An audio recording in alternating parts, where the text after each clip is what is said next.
estamos tratando sobre la vida contemplativa en la Suma Teológica, ¿no? Y estamos viendo la cuestión 180 de la segunda parte, ¿no? El artículo cuarto. Bueno, porque plantea, Santo Tomás dice, ¿cuál es el objeto de la contemplación? ¿Qué es lo que hay que contemplar? ¿No? Porque Juan Pablo II, en ese documento sobre el tercer milenio, especifica, ¿no?, contemplar el rostro de Cristo. No se trata de contemplar los pajaritos, porque los hippies dicen que sea vida contemplativa, porque se van al campo a mirar los pajaritos. Bueno, es lindo. Pero la vida contemplativa es una cuestión religiosa, no ecológica, que está de moda ahora la conversión ecológica. No, la conversión evangélica. Entonces el objeto propio de la vida contemplativa es Dios. Así directamente, ¿no? ¿Por qué? Primero, porque en el cielo vamos a verlo a Dios. La visión beatífica, como la llamamos, es la visión de Dios, ¿no? Y San Juan dice, seremos semejantes a Él, porque lo veremos tal cual es. Es decir, ahora vemos a Dios, dice San Pablo, como a través de un espejo, como por medio de un espejo, y como en un enigma. Porque la Biblia dice un montón de cosas sobre Dios y no se entiende. Son como unas adivinanzas. Adivinanzas que pone Dios, ¿no?, para más o menos indicarnos cómo es Dios. Entonces hay que contemplar a Dios. En el cielo veremos a Dios cara a cara. Y lo vamos a ver y lo vamos a gozar de Dios, ¿no? Porque la contemplación, como hemos dicho, es una visión, una mirada amorosa a Dios nuestro Señor. Si no, no. Porque, como dice el apóstol Santiago, los diablos en el infierno creen en Dios y no aman a Dios. Creen en Dios, pero sufren porque no aman a Dios, tiemblan ante Dios. No lo contemplan, sino lo conocen. Lo conocen como nosotros lo conocemos por los libros. Leemos la Biblia, hacemos un curso de pastoral bíblica, desde el Génesis hasta el Apocalipsis, o aprendemos la Biblia de memoria. Hay gente que sabe leer de memoria, como era aquel caudillo Facundo Quiroga, caudillo de La Rioja, sabía la Biblia de memoria. Me parece muy bien. Pero la vida contemplativa es mucho más que eso. Es amar la presencia de Dios, ¿no? Por eso dice, el objeto propio de la vida contemplativa es Dios, ¿no? ¿Y dónde vemos a Dios? Porque a Dios no lo vemos, eso quiere decir. Acá no lo vemos a Dios. Para nosotros permanece escondido, como dice el profeta Isaías. En verdad tú eres un Dios escondido. O como decía la beata Crescencia Pérez, la hermanita del huerto, cuando daba catecismo a los niños, Dios está jugando a las escondidas. ¿Dónde se escondió? Cuando hay escondidas no sabemos dónde está escondido, hay que descubrirlo. ¿Dónde está Dios escondido para que lo podamos descubrir? Y decimos en toda la creación. Todas las criaturas nos hablan de Dios. Entonces sí, contemplar los pajaritos. Porque los pajaritos son criaturas de Dios. Es decir, nos hablan de Dios. Nos hablan o son como una señal de Dios. Los pajaritos. El cóndor, fíjense el cóndor, hay una canción que canta Argentino Luna, Cóndor Macho se llama, ¿no? Y va explicando la vida del cóndor, cómo es un ejemplo o una metáfora sobre la vida contemplativa, porque el cóndor mira el sol de frente. Y esa es la vida contemplativa, mirar el sol, no mirar el cóndor. ¿Se dan cuenta? Y el sol es Dios.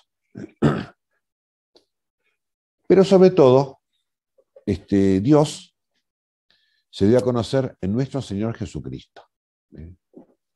Por eso dice Cristo al apóstol Felipe, el que me ve a mí ha visto al Padre. ¿Por qué? Porque Cristo es Dios y hombre a la vez. Es decir, por la unión hipostática, todo lo que hizo Jesucristo, que leemos en el Evangelio, y todo lo que hace en nuestra vida también, todo es una obra divina, es Dios. Él es hombre verdadero, Jesús de Nazaret, como lo llaman, nacido en Belén, etc. Y Dios verdadero, la segunda persona de la Santísima Trinidad. Y por lo tanto, todas las cosas que hizo Jesucristo que leemos en el Evangelio, nos muestra cómo es Dios, cómo es el Hijo, cómo es el Padre y cómo es el Espíritu Santo. El Espíritu Santo no es un personaje extraño, aunque pocas veces se lo nombra en el Evangelio al Espíritu Santo. Pero el Espíritu Santo es Dios igual que el Padre y que el Hijo. Entonces dice Cristo, el que me ve a mí, ve al Padre. Y por eso entonces, importantísimo es meditar la vida de Cristo. Incluso Santa Teresa dice, meditar la pasión de Cristo. No por, como si dijéramos, cuando rezamos el Vía Crucis, por ejemplo,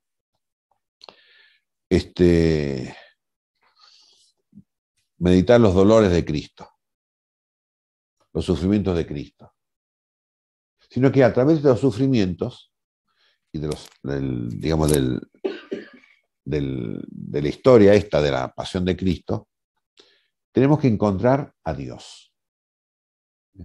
Porque está el amor humano de Jesucristo, nos ama con amor humano, perfecto, completo, y nos ama con amor divino. ¿Ve cómo va siempre junto, lo humano y lo divino? Y no podemos conocer al Padre, es decir, a Dios, a lo que es Dios, sino a través del Hijo, Jesucristo. No hay otra manera. Y esto lo digo porque algunos dicen, no hay que meditar la parte humana de Jesús, sino la parte divina.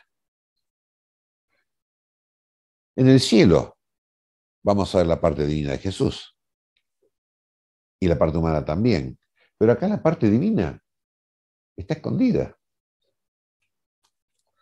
Y se muestra, por ejemplo, en los milagros, ¿no es cierto? Se muestra, por ejemplo, cuando perdona los pecados. Se mostró en la transfiguración. Ahí mostró un poquito, su parte divina, su aspecto divino, su naturaleza divina. Pero no lo podemos directamente entender cómo es Dios. Nadie lo puede entender. Ni Santo Tomás de Aquino, que fue un genio teológico y un gran santo y un místico, acuérdense cuando él, al final de su vida, tuvo una visión del cielo, de cómo es Dios en verdad.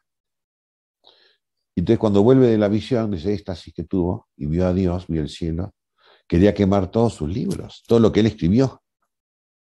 Dice, pero Fray Tomás, ¿cómo vas a quemar los libros que has escrito, que son tan buenos, ¿no es cierto? No, dice, después de lo que he visto, me doy cuenta que todo lo que escribí es nada.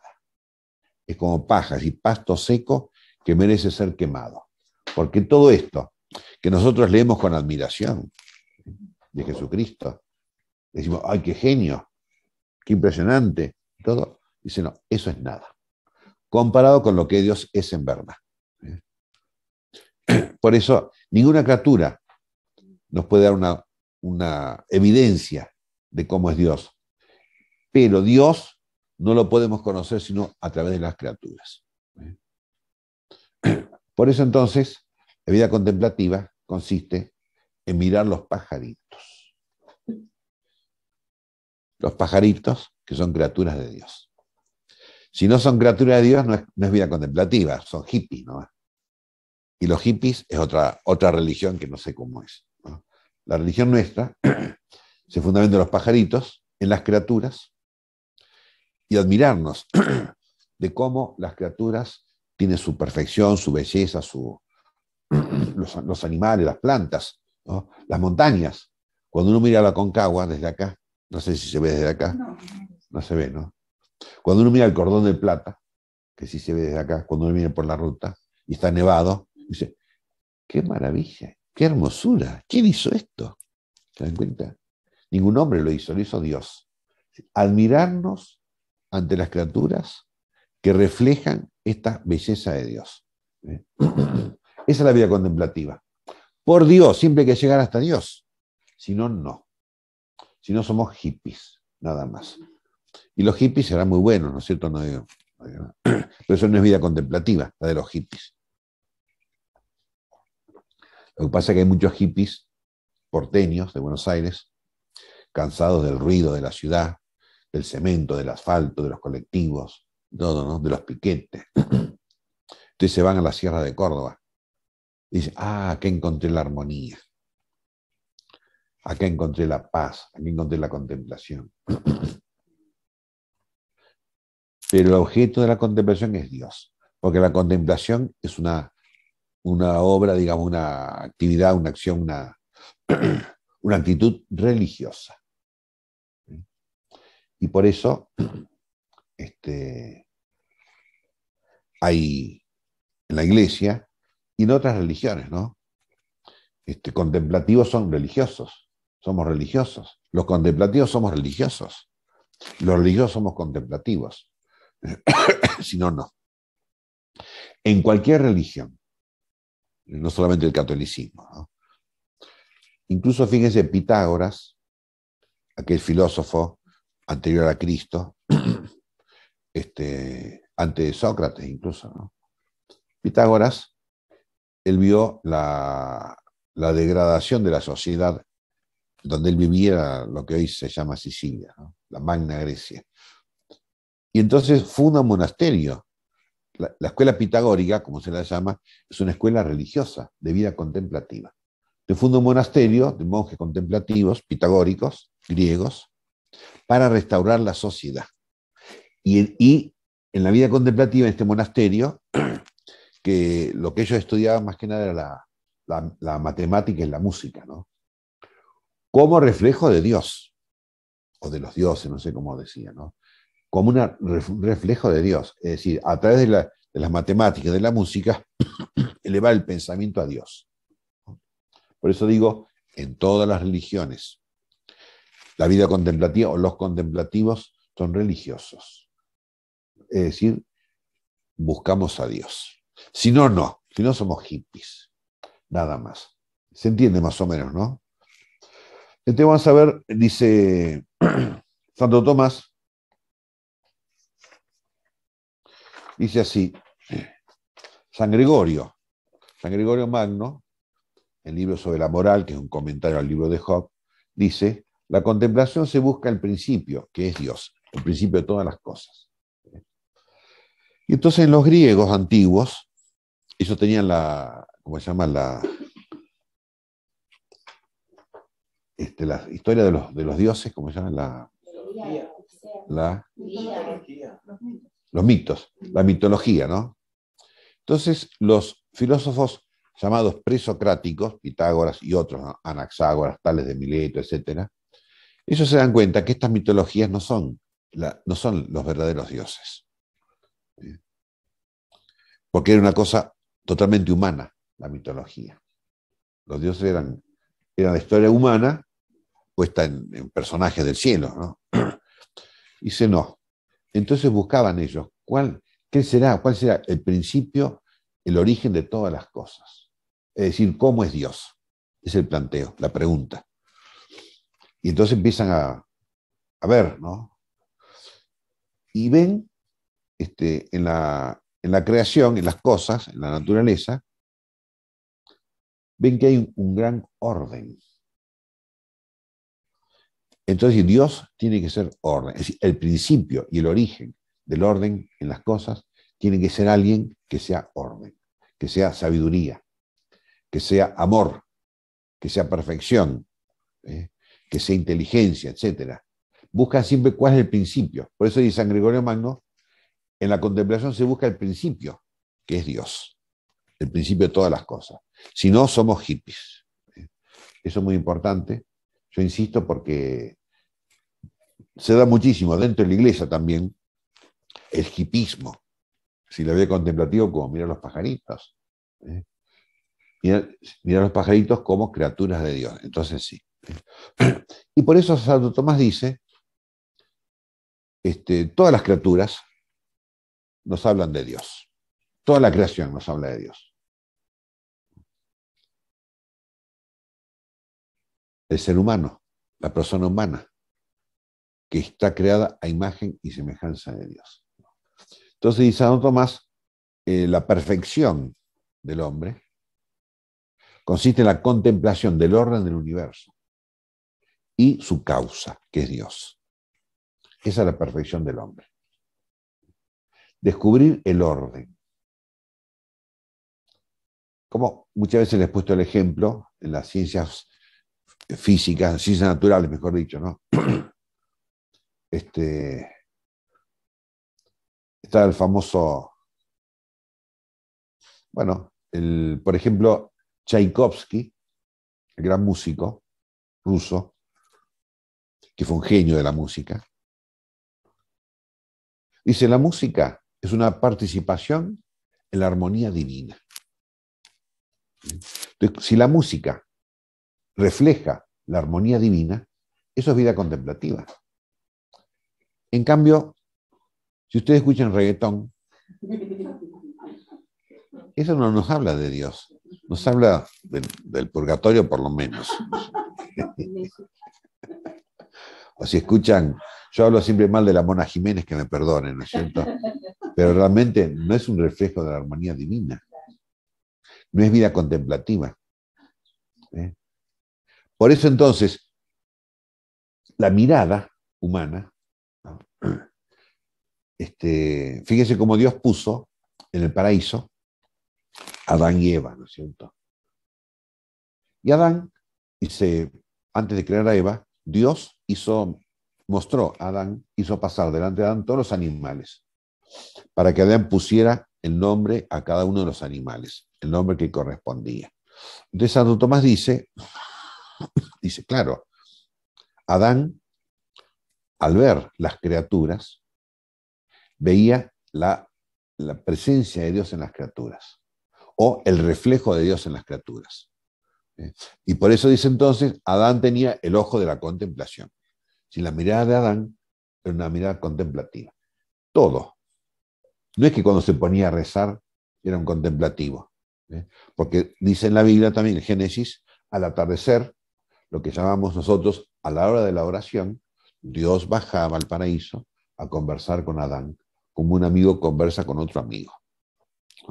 Esa es la hora de la oración, que es la hora contemplativa, ese diálogo amoroso y amistoso con Dios. Pero el resto del día, digamos, es una metáfora, ¿no? El resto del día, Adán contemplaba a Dios a través de las criaturas. Porque su ojo era contemplativo, es decir, la mirada humana, como Dios nos hizo, es para conocer en cada criatura, conocer cómo es cada cosa y descubrir en esa cosa que cómo es la acción de Dios, la obra de la creación de Dios.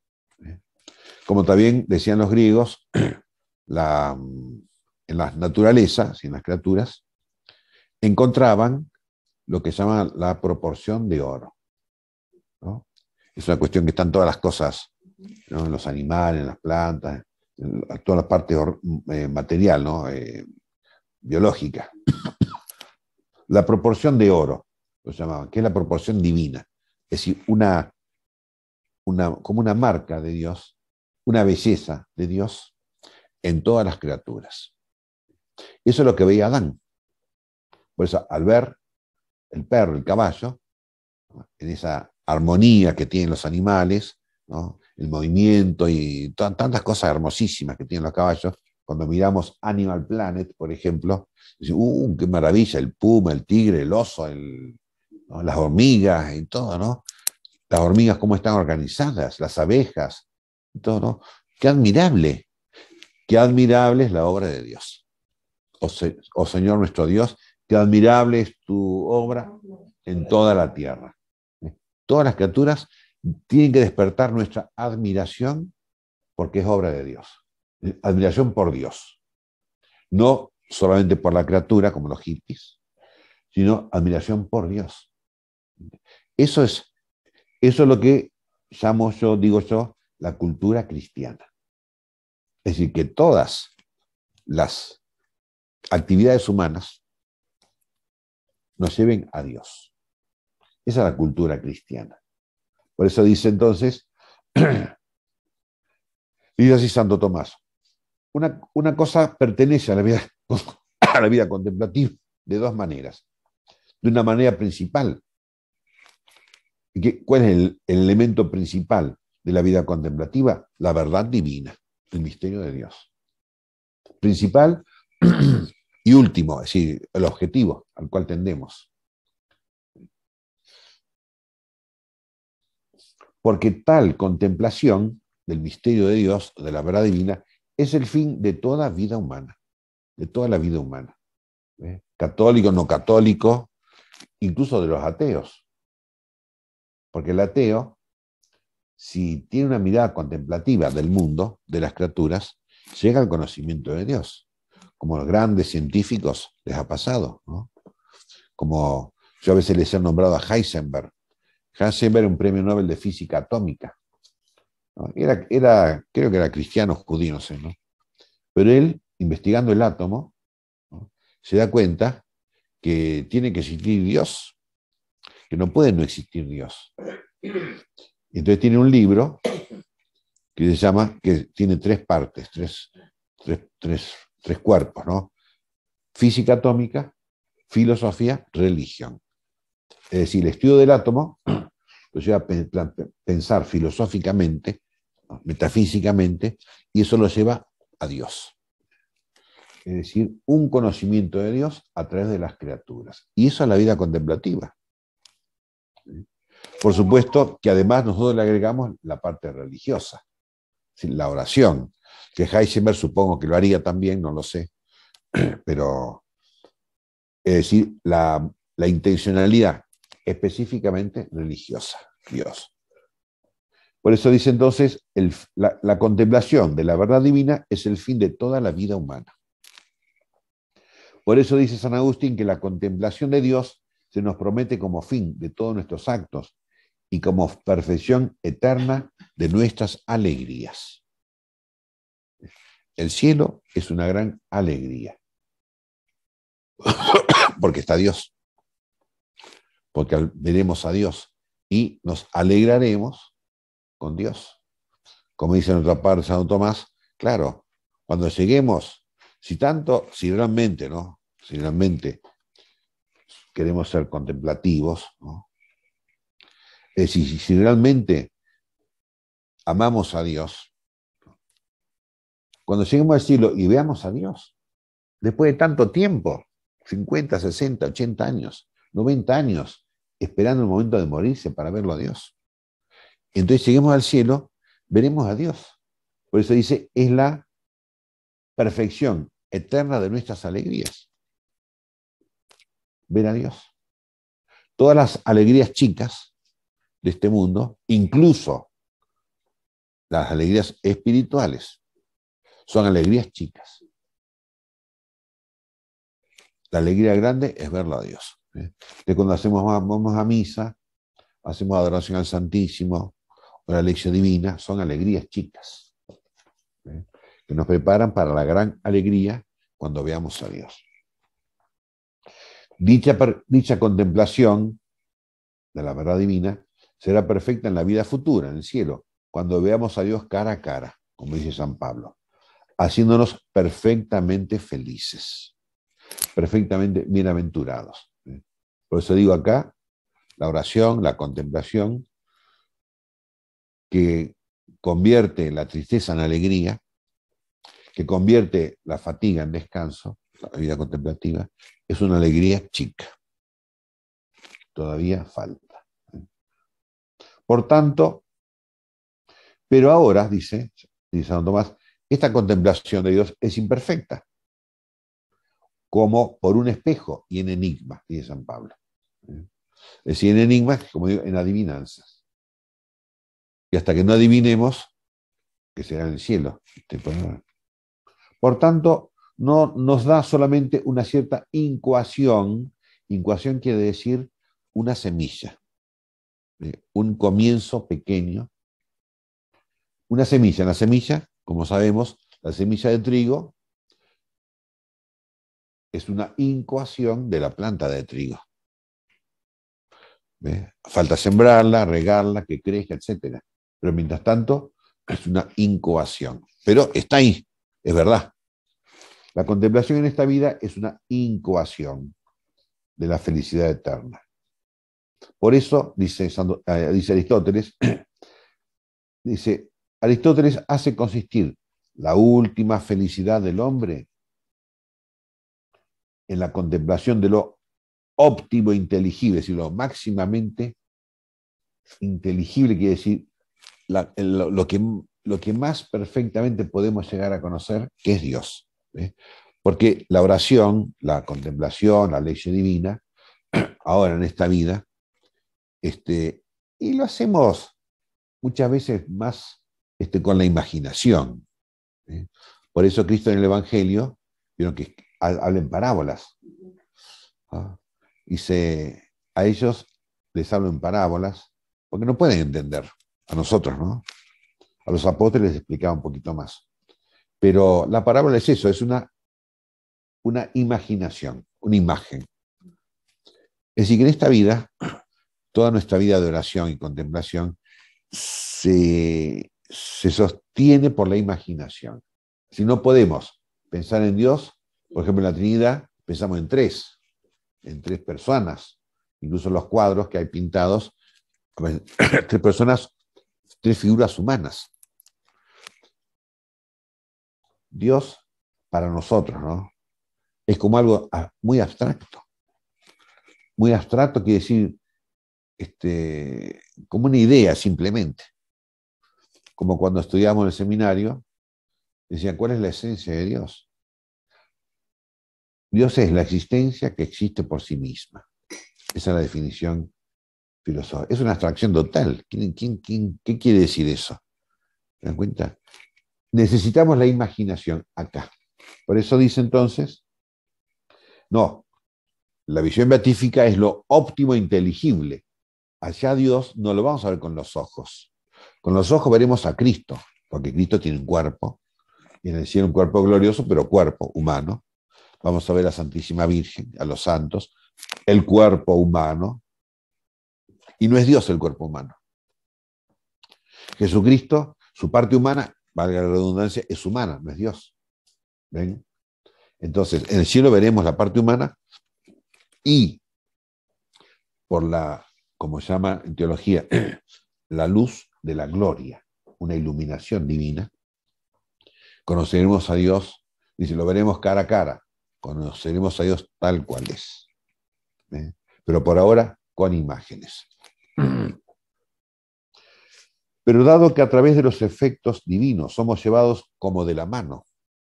¿Qué significa como de la mano? Como un niño. Vieron que el Evangelio de hoy dice eso. De los que son como niños es el reino de los cielos. Si nos dejamos llevar de la mano,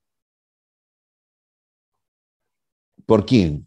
Uno dice, bueno, la Santísima Virgen María nos lleva de la mano. Sí. Pero acá dice, somos llevados de la mano por los efectos divinos a la contemplación de Dios.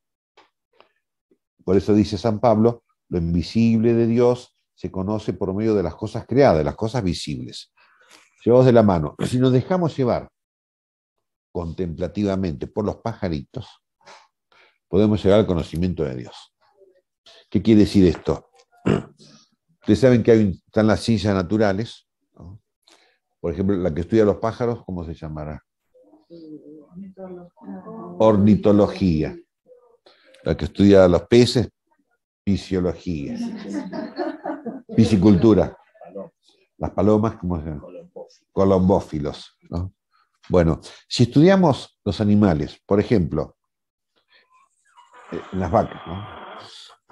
En las vacas o en las ovejas, Bueno, ¿cómo cruzar, hacer mezcla de razas para mejorar la carne? Pensamos en el asado con cuero. No estamos pensando en la belleza de la vaca. Es distinto. Es decir, una mirada utilitaria sobre las criaturas, que está bien porque hay que comer carne. Pero no es la mirada contemplativa sobre las criaturas. ¿Se dan cuenta? La mirada contemplativa sobre las criaturas es la belleza, la perfección, la proporción que tiene la vaca, ¿no? Y cómo, no iba a decir cómo habla, no, pero cómo se expresa. ¿Se dan cuenta? Hay una gran perfección en la vaca que hay que aprender a contemplarla, ¿ves? Porque la contemplación de las criaturas es lo que nos lleva a la contemplación de Dios, ¿ves?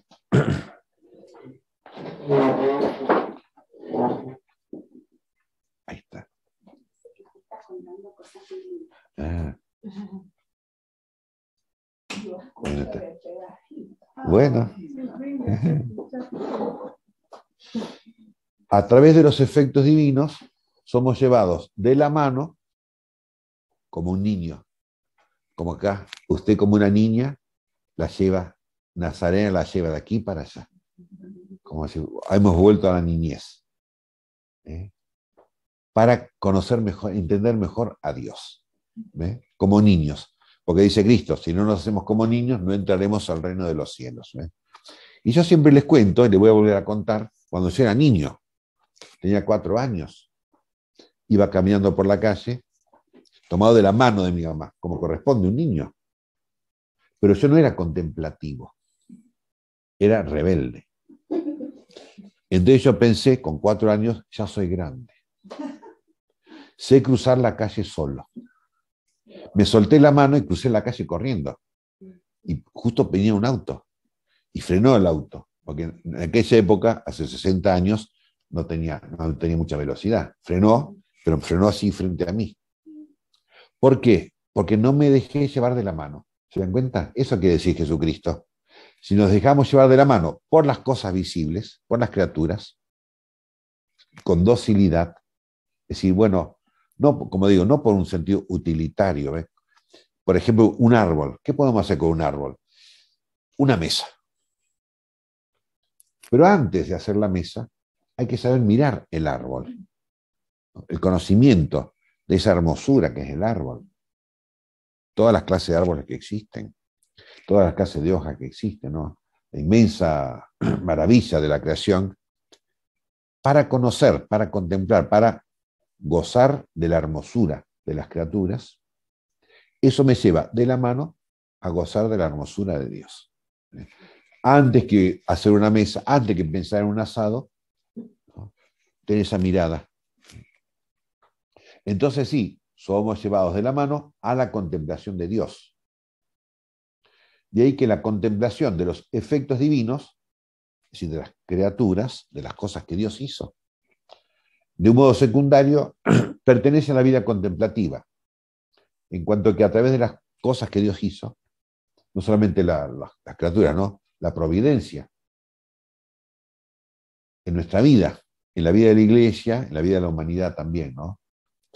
A mí me admira siempre muchísimo cómo Pitágoras, como Aristóteles, como Protágoras y como tantos que no eran judíos y no tuvieron la revelación, qué bien que hablaron de Dios. ¿Cómo puede ser eso? Hay algo admirable, la obra de Dios sobre la humanidad, sobre las personas, ¿no? Cómo va llevando a lo largo de los siglos todo hacia la perfección y hacia Dios. Digamos, cómo fue llevando toda la humanidad hacia Cristo, al nacimiento de Cristo. Y ahora va llevando toda la humanidad, la historia, las cosas que suceden, hacia la segunda venida de Cristo. Lo va haciendo Dios. Esa es la obra de Dios. Y después la vida de los santos. La vida de los santos es la obra de Dios, que es admirable. El Carlos de Foucault, o el que fuera, Santo Domingo, ¿cierto? San Ignacio, etc. Es admirable. Cuando uno investiga la vida, esta es la obra de Dios. Entonces, la contemplación de los efectos divinos también pertenece de modo secundario a la vida contemplativa, en cuanto que a través de ellos el hombre es llevado de la mano al conocimiento de Dios. Por eso dice San Agustín, en la consideración de las criaturas, en el conocimiento, no ha de emplearse una curiosidad vana y perecedera. No es por curiosidad, como los hippies, ¿no? Ni siquiera es curiosidad como los científicos. Si fuera por conocer, por el progreso de la ciencia, como dicen, sino que el conocimiento de las criaturas ha de servirnos de escalón para elevarnos a las cosas inmortales y permanentes. Un escalón, una escalera. Por eso ustedes se acuerdan que en el paraíso Dios puso el árbol de la ciencia del bien y del mal. El conocimiento del bien y del mal. ¿Qué quiere decir? Dice San Bernardo, el pecado original consistió en que Adán y Eva quisieron conocer a Dios sin amarlo. Buscaron la sabiduría, porque dice el fruto, la famosa manzana, ¿no? El fruto era apetitoso a la vista, agradable al paladar y apto para alcanzar sabiduría. Pero ellos quisieron alcanzar sabiduría sin amar a Dios, justamente por el pecado. El pecado es no amarlo a Dios. Por eso es soberbia. Pecado de soberbia. Quiere alcanzar sabiduría. Claro. Y contrario el contrario a la sabiduría se alcanza por el amor. Por el amor se alcanza la sabiduría y el amor a Dios, ¿no es cierto? Y ellos no, sin amor. Ellos sin amor a Dios quieren alcanzar sabiduría. Eso es soberbia, ¿sí? Porque no se puede alcanzar. Es algo, la sabiduría verdadera es algo que está más allá de la capacidad de la persona que no ama a Dios. Es soberbia. Querer ser más de lo que podemos ser. En cambio, antes del pecado original, tenían la sabiduría, porque se acuerdan que Dios bajaba al paraíso, se ponía al lado de Adán, a la altura de Adán, para conversar como a mí, una conversación amistosa. Y esa es la sabiduría. Por eso el conocimiento de las cosas, criaturas y de lo que Dios hizo, escalón para elevarnos a las cosas inmortales y permanentes. Por eso dice San Tomás, hay 4 cosas que pertenecen a la vida contemplativa. En primer lugar,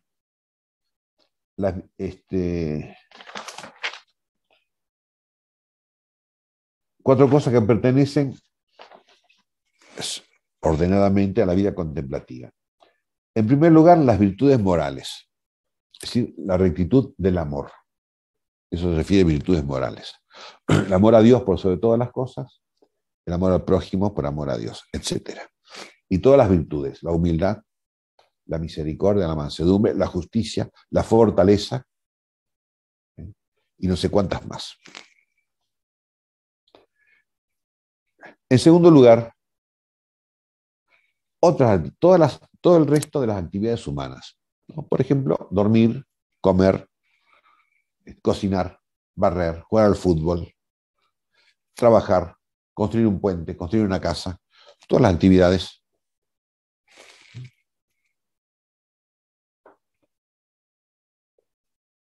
Que no implican, o sea, no hacen referencia a las virtudes. Como digo, construir una casa, no hace falta ser santo para construir una casa. Hace falta ser un buen albañil. Que el albañil sepa cómo mezclar arena, cal y cemento y portland. Si no sabe mezclar arena, cal y portland, es un mal albañil. De la casa sale mal. Por más que sea un santo. Por más que rece el rosario todos los días. No tiene nada que ver. Es decir, todas las actividades humanas no tienen nada que ver con la vida contemplativa. Si no las hacemos con este ojo de la contemplación. O con esta, como digo, no por utilitarismo, sino por esta actitud contemplativa.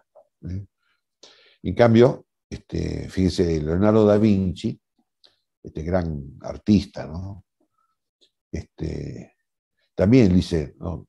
Cuando habla del arte, ¿no? Los colores, ¿no? O el arte, la belleza es participación de la belleza divina. Y él hizo, o quiso hacer, lo que llamamos un avión. el primer avión de la historia. Y le fue mal, por supuesto, porque no sabía. Pero tuvo esa intención, una intención práctica de hacer algo, ¿no?, que le salió mal. No importa, porque él sabía que la belleza, incluso de ese avión que no funcionó, es una participación de la belleza divina. Una actitud, una mirada contemplativa sobre la tecnología, digamos, ¿no? En tercer lugar, la contemplación de los efectos divinos, ¿no? Como decíamos, sobre todo, la vida de Cristo, que es lo más divino que existe entre las criaturas, ¿no?, porque es Dios a la vez, la vida de la Santísima Virgen, de los santos, la providencia. Y en cuarto lugar, y de un modo completivo, total, la contemplación misma de la verdad divina, en esta vida primero y sobre todo en la otra. Por eso entonces digo que este artículo cuarto, se refiere a lo que es la cultura cristiana. Claro, por eso lo de las actividades, porque todas esas actividades no las puede realizar una sola persona. Es una hay una sociedad que lo hace, ¿no?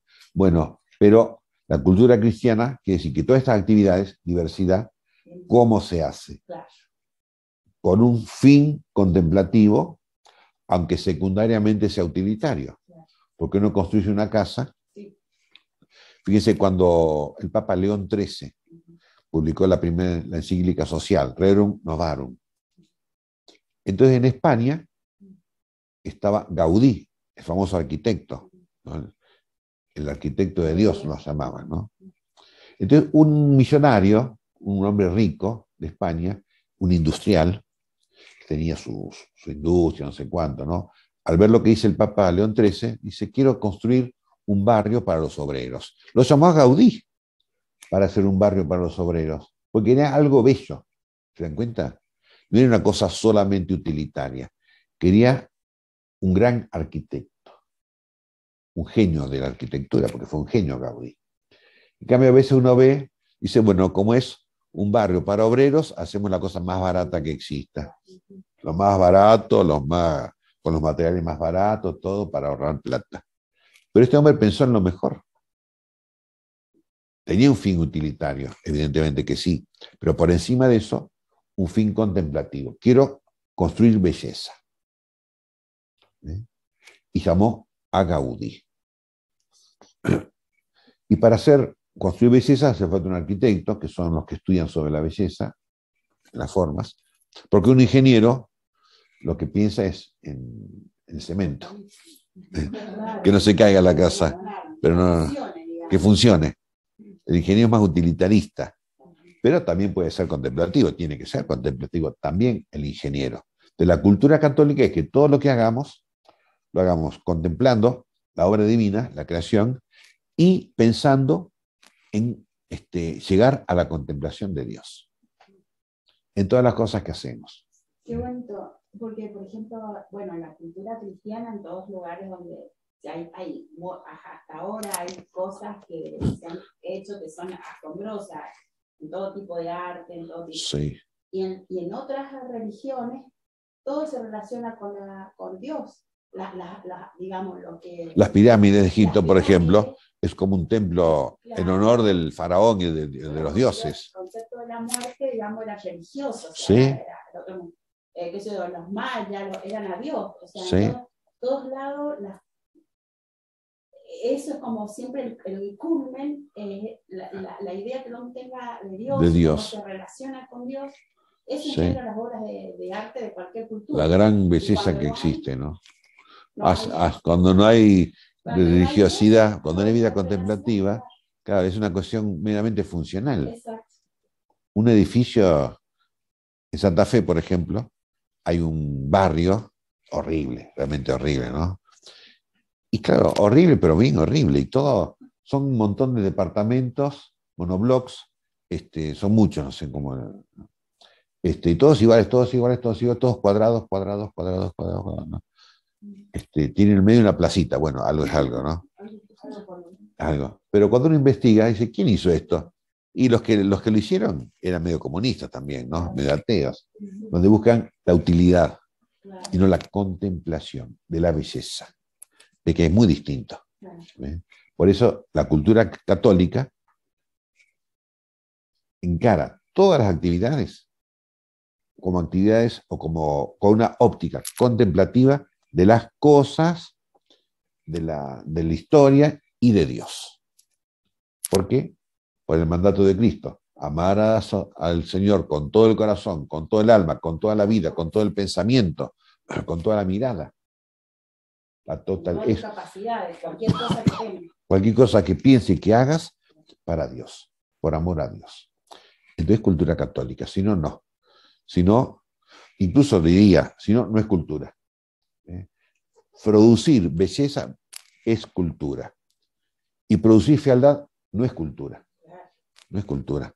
Por más el reggaetón y la Mona Jiménez, no es cultura. Aunque la legislatura de Córdoba declaró a la Mona Jiménez como patrimonio cultural cordobés. Hace tiempo, ¿no? Tenía un programa que se llamaba Totalmente Desacreditando el Matrimonio, Matrimonio y algo más, ¿se acuerdan? Sí. Bueno, sí, muchísimas cosas así, ¿por qué? Porque en el fondo no está Dios. En el fondo es eso. ¿Y qué diferencia entre la civilización católica y la cultura católica?